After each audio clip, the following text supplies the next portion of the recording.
On a besoin d'un petit peu de matériel pour commencer. Soit on fait de la récup, on prend des petits bacs, ou alors on peut aller en jardinerie, peut-être prendre des alvéoles. Ici, ce sont des petites. En fonction du nombre de choses que vous comptez planter, si c'est une jardinière, si c'est un jardin, si c'est un petit bac de culture, en fonction de ça, vous aurez besoin de plus ou moins de semis. Donc adaptez-vous à savoir que ça prend de la place par la suite. Misez en fonction de l'espace que vous avez. Pas voir trop petit, pas voir trop grand. Voilà, il faut s'adapter. Alors, au niveau de l'alvéole, c'est assez simple. On prend du terreau. Ici, on est sur du terreau de semis. Au niveau de tout ce qui est piment, poivron, aubergine, tomate, c'est quand même important. C'est du terreau qui est plus riche. Alors, vous émiettez le terreau. Vous le placez dans les alvéoles. L'important, c'est de pas trop le tasser quand même. Voilà, vous remplissez bien. Alors, vous avez le choix. Soit vous faites un petit trou pour chaque graine, un petit trou. Je fais des trous, des petits trous, encore des petits trous. Ce sont des petites graines. Tout ce qui est piment, poivron, aubergine, on est sur une graine qui fait 1 à 2 mm. Au niveau de la profondeur, vous la plantez aussi à 2 mm. Si vous aviez une graine, par exemple de petits pois, de fèves ou de haricots, là vous la plantez plus profondément parce que la graine est plus grosse. La fève par exemple fait un bon centimètre, vous la plantez à 1 cm dans le sol. Le petit pois fait un demi-centimètre, vous le plantez à un demi-centimètre. C'est assez simple, vous mettez une graine par alvéole. Si vous faites dans des raviers, vous couvrez de terreau. Vous placez vos graines en ligne. L'important, ce sera évidemment de bien noter ce que vous avez semé parce que dans 2 semaines, vous ne vous en souviendrez plus. Ici, on va faire une ligne de poivrons. Riche en fibres, diurétiques et diététiques, ce légume-fruit est une star incontestée du régime méditerranéen.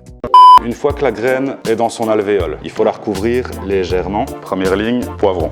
Aubergine. Vous voyez, ce sont des graines encore plus petites.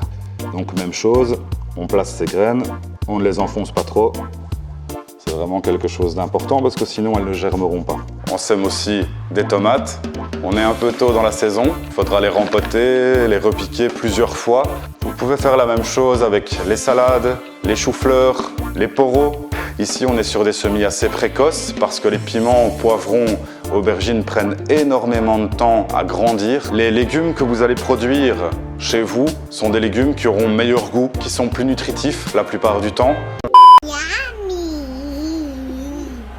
Un dernier point sur le choix des graines. Quand vous achetez des graines dans le commerce, dans les grandes surfaces, vous vous retrouvez souvent avec des graines dites OGM ou hybrides F1. Ce sont des graines qui ont soit été manipulées en laboratoire ou soit qui ne vous permettront pas de reproduire vos graines vous-même d'année en année et d'être autosuffisant, autonome par rapport à ça. Donc je vous conseille vraiment de vous diriger vers les semenciers bio. Il y a énormément de variétés. Ce serait dommage de s'en priver. Il y a énormément de points de vente dans les différentes pépinières. Ce sont des semences qui sont issues de l'agriculture biologique, donc qui à la base n'ont pas subi de traitement. Et donc vraiment, c'est tout l'intérêt de la démarche, c'est de pouvoir devenir autonome dans sa production et d'avoir un cycle complet qui est semence, production, récolte, et récolte de semences. Et donc l'année suivante, avec vos graines, vous allez les fixer par rapport à votre climat, par rapport à votre terrain. Et donc ce sont des graines qui colleront plus à votre rapport à la nature que des graines que vous allez devoir racheter tous les ans.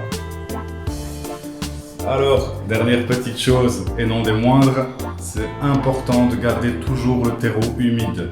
Dans l'idéal, si vous avez des alvéoles, vous arrosez dans les bacs en dessous de l'alvéole. Et comme ça, le terreau ne va pas moisir au-dessus. On se retrouve dans quelques temps pour la prochaine, dans laquelle on parlera des autres semis au niveau du calendrier de semis et du rempotage après la première levée de semis. Je vous remercie, au revoir, à bientôt.